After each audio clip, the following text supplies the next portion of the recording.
Hi, welcome to another session of Vitality Chats. And today I'm really excited that we have Dr. Pam Jarboe here.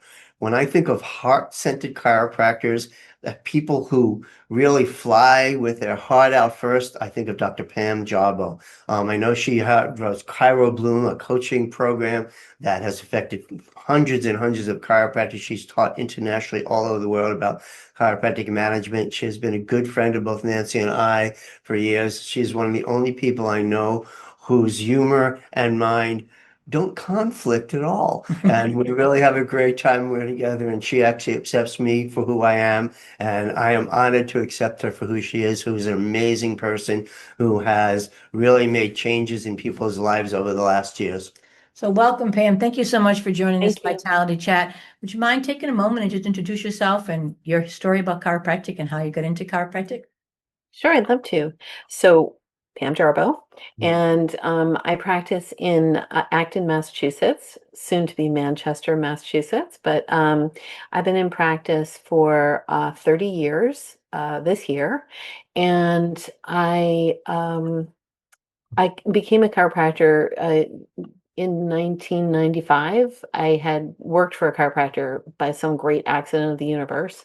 I just desperately needed a job, and someone hired me. I didn't know anything about chiropractic, and it changed my life. And I got to go with him into Harlem, and he adjusted these kids at Hale House, which is a place where this woman would take in kids that their parents were in jail, or the parents were addicted to crack, and the kids were kind of messed up, and that some of them had AIDS, and it was just like a rough time in the 80s for these little kids. And so he would adjust them, and I would see them having night terrors and allergies, asthma, bedwetting, and they'd be hiding under the furniture rather than coming out to say hello to us. And over time they just would jump into our laps, and you could see the light coming back into their eyes. That's what I saw. And it just moved me deeply, and I knew I wanted to offer that. And also, in addition, I was getting adjusted, and I didn't have any physical symptoms, but I had adaptability challenges, and getting adjusted just changed my brain and my life. And it was a very quiet and gradual process, but it was transformational. And I really appreciate it and was so grateful to now be able to offer that to other people. I love how you introduced that piece first by showing by what you saw the miracles happening outside of yourself. So many people are motivated to be chiropractors because of their own story, but you actually witnessed this phenomena that happens under good chiropractic care. And so I really think that's amazing. And I think that kind of speaks to your servant heart. I mean, it's like Well, something that I see in you that you're how you serve. Yeah, it's well, something like Bobby Dosha talks about too, is like the little wins that we see. Maybe the person is not going to be able to walk again, but the light comes on in their eyes. You see that. A lot of people are not aware of that in Mm. chiropractic and don't pay attention to that because we get so focused on the symptomatology that actually seeing people's lights turn on, that's pretty And amazing. that's what inspired you.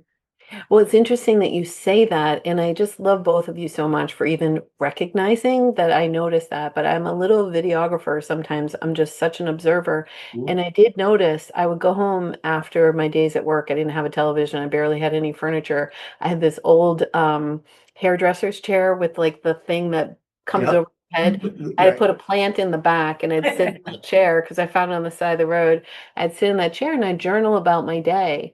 And what I would say is like these new people would come in and they would be mean, and I just didn't like them, and I'd be like, oh, this person was a jerk.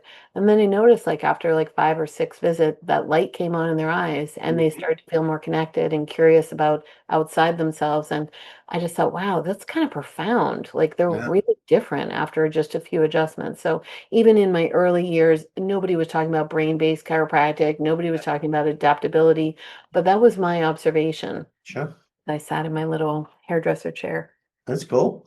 So how did that then lead to your pursuit of this as a career, Pam? That's a big leap from observing that to actually. Yeah, well, I think actually when it changed was we went to my chiropractor was an interesting person. He would chase ambulances, and he was, drove his Porsche. He was going through a divorce with his wife. He wanted me to hold the ladder while he climbed up and videotaped her, in bed with somebody else. I mean, it was a lot of drama.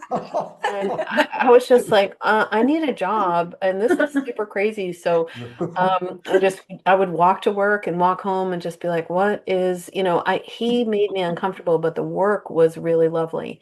And so he wanted to get with a girlfriend of mine. It's a horrible story, but it's hilarious. He wanted to get with a girlfriend of mine. And so he's like, bring her and we'll go out in the city, like it's my birthday. And so, I was his pimp. It wasn't in the job description, but I invited Right. my friend and we went out to New York City. But on the way, he's like, we have to stop and see this chiropractor who's speaking. And I was just like rolling my eyes, just like so annoyed. It's a Saturday night and we're going to some, a hotel in Belmore, Long Island, a Holiday Inn with the wallpaper falling off the walls. And, Yep. it was just dirty and weird. And the guy didn't speak English. He was up there just yammering on. I'm like, what are we doing here? And then all of a sudden I realized the guy was speaking English. I just couldn't understand a word he was talking Mm, about. Well, And that was that's it. Johnny Epstein. got it. And he started adjusting people. And back then, the work was super dramatic. If people aren't familiar with Johnny Epstein, Sure. he developed network chiropractic. And so, network is a technique where he molded a lot of different techniques together and looked at timing, but it just has a translation the way that it looks that it's very off-putting for a lot of people, I think. Like, so people started doing this like weird motions on the table, crying, falling off the table. And I Mhm. was like, I'm out of here. That's enough for me. And so I left and went out and waited for him at a bar next door while I had a glass of wine.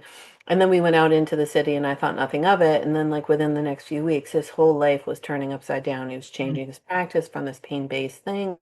He had this spiritual awakening, and, his whole life was changing. Mhm. And even again, still, I was like, just this guy's a lot of drama. I was very judgmental about it. I just thought, like, just want to go to work, get my paycheck, go home, and write in my journal. And so he said to me, you can't keep your job unless you go to see Donnie Epstein in his office. And I wow. was like, okie dokie. So, I'm getting a ride to go to Belmore. Mhm. And I had my first adjustment, and it wasn't this big dramatic thing. It was a Mhm. very quiet moment where I could take a breath. I remember it. Like I just took a breath. Like I felt like I could breathe, and I saw a vision of a curtain opening in a window and just like a breeze blowing.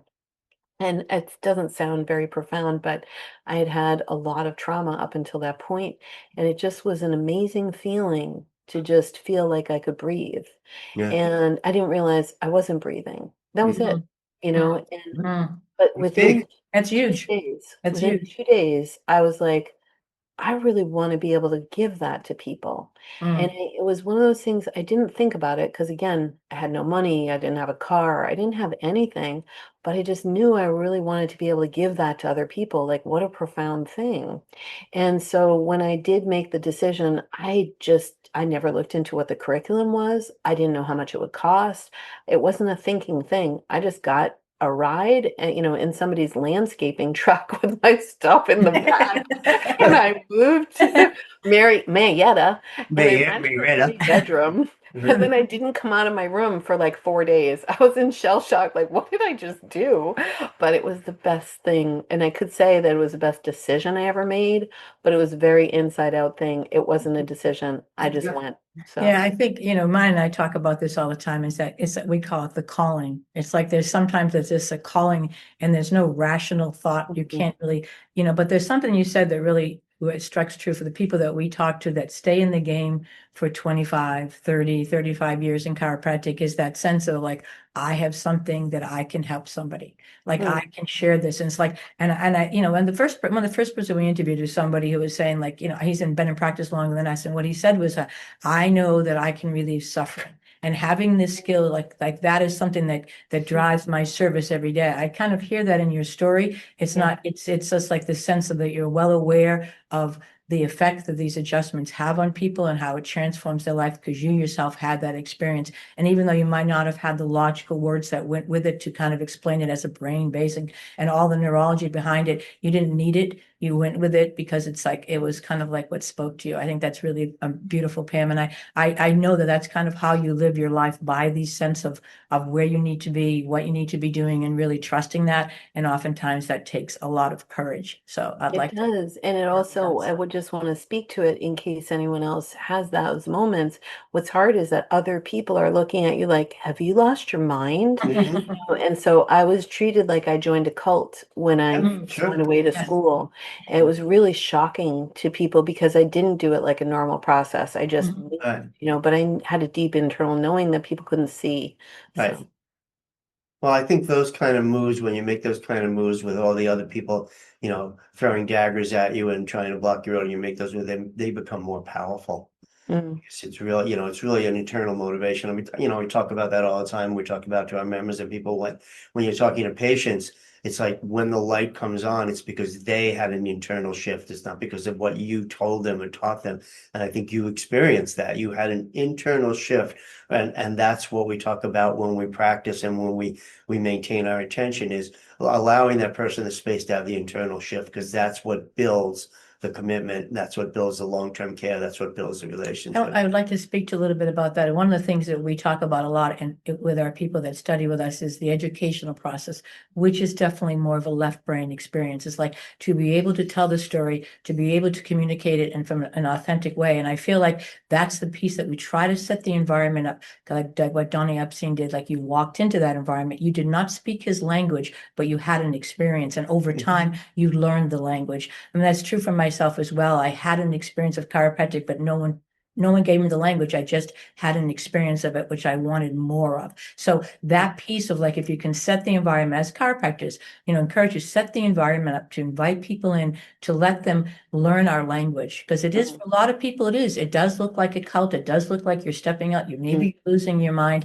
And, but to set that environment up, to invite people in, to be able to have the experience of what we're yeah. sharing. Mhm. I never realized actually that that is one of the reasons why I'm very devoted to my new patient process or the Yes. way that I market, Right. because I really got thrown into the deep end and I had to figure it all out. And really, if I had judged it, if I had needed other people to approve of my choices, I would have moved away. Yeah. And so that's why for me, I felt like, gosh, nobody created context for what was happening. No one helped me with what the experience was. I think that's a really important thing is to have a left brain process to Mhm. understand that Absolutely. people, we're lucky that we could listen to that innate, pull or that right brain or subconscious, need. But most people don't have that. So I think it's really important that we kind of dumb it down or No, I step them think, into it. I was going to I say, want, I want you to talk about that in a minute. I just want to say, yeah, I think it's really important people understand that the left brain's not the bad guy and the right brain's Yeah, not the good guy. right. Right, it's not like that at all. They're supposed to work together. I mean, that's what we talk about in kids all the time. It's the integration of left and right Mm, hemispheres. mm. And so you've done that. So can you speak a little speak to bit that. about, your ChiroBloom and how that started Mm. and how you help mentor people and where you come from? Because I think your program, from what I've seen of it, is so much different than a lot of the stuff that's out there. And I think it's because it comes from where you are. Mm. Well, thank you for asking about it. I was in practice, doing my thing, and I had a certain level of success, and many friends would just call me and ask for help, and I just would help people. It's just, roll up my sleeves and just, what do you need? I wanted the public to get this, Mhm. that was my motivation. And so then, someone said to me, I have to pay you. And that was uncomfortable for me. Like I just didn't have a certification as a coach. And I had started going to this marketing and sales program because I just felt like I was so bad at it and I really needed help. And so I started working with someone who, people in the industry might know Dan Kennedy, and his right hand person was Dave D. And so I was in this Shark Tank kind of group for a long time. And I would just come to them with that, like, worry of my heart. Like, gosh, I went to this chiropractor. She changed my life. Like, she helped my son. It's extraordinary. And she's not busy. Like, that's Mhm. upsetting to me. What is up with chiropractic? And so I learned a lot from them. And that was a very left brain process. I learned a lot about marketing, branding, sales, which I think I had some innate skills, just in my system because my parents were entrepreneurs and my grandparents. And so I learned a lot, just by sitting around the kitchen table. But I really learned a lot more skill-based, kind of process. And, I had heard people in chiropractic say, well, if you just tell the story, then, it will all work out. But that wasn't my experience. And that was more of like what I felt like I had been exposed to. And it just didn't feel, I think responsible isn't the right word. It didn't feel as careful as it could be. Mhm. So in my coaching company, just like practice, it's evolved a lot over the years. But what I see is that there are pillars to success in practice. And they are the technique, which I devoted myself to for 10 years, learning the skills that I learned. And, I still learn and continue to. I revere the adjustment, but I feel like the communication is very important. How you market and who you market to, what your process is to create structure for people for their care plans and their financial plans. That's a lot of different skills to learn. And Okay. then also being a leader of a team and learning systems and running the office. And so those are the pillars that I try to help people with. But coaching clients come in, I just roll up my sleeves and help them with what they have. So, like you guys, you have all these trainings online and Mhm. you have this ability to have this legacy. Well, now I've accumulated, a decade's worth of all the different kinds of help that people have looked for. So there's a lot of material that people can get help in ChiroBloom with, which I feel really happy about. And how do they get that help? Oh, they can go to ChiroBloom.com. I didn't even think about that, but they can go to ChiroBloom.com. And, the easiest way to get support from my coaching company is to join the Genius Room. That's like the lowest tier, and you get access to all the video trainings. But Mhm. then when people want more accountability or personal support, there's group coaching and personal coaching. So, Awesome. I want to speak a little bit of that to the people that we reach out to and speak to. Like, so, Dr. Marty and I, our lane is the chiropractic technique that Pam talked about, how important it is to have a technique, to have certainty in your adjustments. And that is something that we're very committed to, and that is our lane. I have total respect for those people that reach out and do other ways of creating success, because there's nothing more frustrating than have a very talented chiropractor who has amazing results, who is not successful.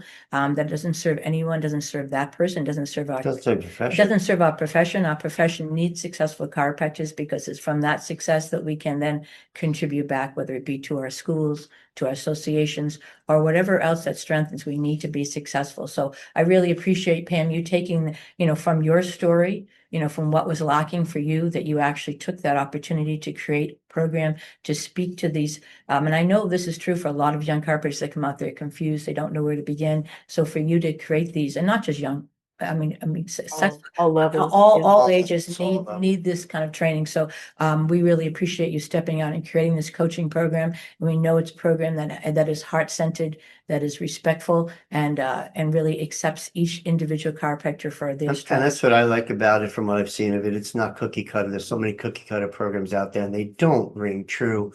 I mean, I remember years ago working with a group called Renaissance International, and they used to give us reported findings. And I tried it a couple of times. They gave us a script and it was Yeah. like, this isn't working. This doesn't Yeah. work, and not It's that they didn't give inauthentic. me, they did a lot of great stuff and they've watched some of the baseline of my Yeah. practice, the foundation of my practice, definitely their Right. philosophical and their science, but you're right. There's no cookie cutter way to interact with people. And I think what's really important to come back to being successful chiropractors have to get out of survival mode. You can't actualize anything in a survival mode. You have to get out of that survival mode. And that's what, a good coaching program does. It gets you out of survival, gets you to the point where you're at least aiming towards self-actualization. Because you're right, chiropractors need to be successful for us to make a difference in the world overall. Yeah, and be able to contribute and give back. Yep. So in kind of thinking about this, Pam, you've had, many hats that you've worn, and I'm sure there's been many memorable experiences that keep you motivated to continue on. Could you share maybe one of those experiences, whether it be, Besides meeting us, of course. but whether it be in your coaching program or in your practice? I mean, what is that? Is there some moment or that you'd like to Well, that kind of you draw from your strength or your well, inspiration? yeah, I can tell you as far as my coaching company goes, Sarah and I were just having a meeting. Sarah's my right-hand assistant. She's been with me for like 12 years now. And we were having a talk about, how things are reorganizing in our current chapter. And I was talking about ChiroBloom, and I said, well, if you are going to do that, we'll need to have someone else step into ChiroBloom, because she just wears a lot of hats. And I said, because, that's what you're talking about as a full-time gig. And she said, "Oh, I can't give up the work of ChiroBloom." And I, like you, Marty, feel it's really important for me to be in practice and be coaching. I notice that people who are not in practice, they don't have a pulse. I was a coach during COVID. I don't think anybody who wasn't in practice would have understood Right. what it was like to do that. And so Absolutely. for me, it's important that I have a lab that I'm experiencing in, but I also don't think that it's practice management, because practice management is you do it the way I told you to do it, Right. or you're an idiot. And that is so disrespectful. You know, we talk about inside out. Well, how do we manage our practice, or, experience the dignity of who we are and what we do from the inside out? Like, that requires someone who's going to allow you to find your way, but it's also kind of tricky and trippy, Mhm. because your way is going to be different than somebody else's, and you'll want Absolutely. to compare yourself and reach into other ways of doing things. But my long answer to that, of like what motivates me, is that Sarah said to me, "I can't give up ChiroBloom. I have my biggest impact there." And we Mm, both were like in tears having this conversation, thinking about that very sentence, is that I don't, I'm not at the volume I'd like to be at in ChiroBloom, but the depth is incredible. Hmm. And everything comes in time. I named it purposefully. You don't plant seeds in the ground and start screaming at them to grow, but that's what happens in some Yes. coaching Yeah, processes, they right? do. They Yeah. do. And Believe people are that like experience. bullying you and yelling at you, and you're just like, it's not how things grow. And so things grow, organically and in time and with the right amount of support. And so I like that, analogy to use, that you will bloom, but you need to put the work in. Like you guys said, it Uh-huh. doesn't mean that it's going to be easy. And just because it's not easy doesn't mean that it's not right. And Mm, Well, worth it so in the end.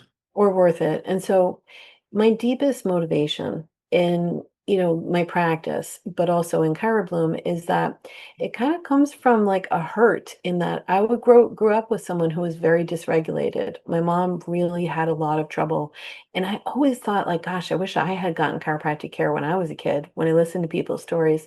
But mhm. I also really wish she had gotten Yeah, chiropractic of care. course. Like, that would have set her free. So Mm, if you ask me what motivates me, it's an invisible thing, because most of what I do is not what I see, it's what I'm not seeing.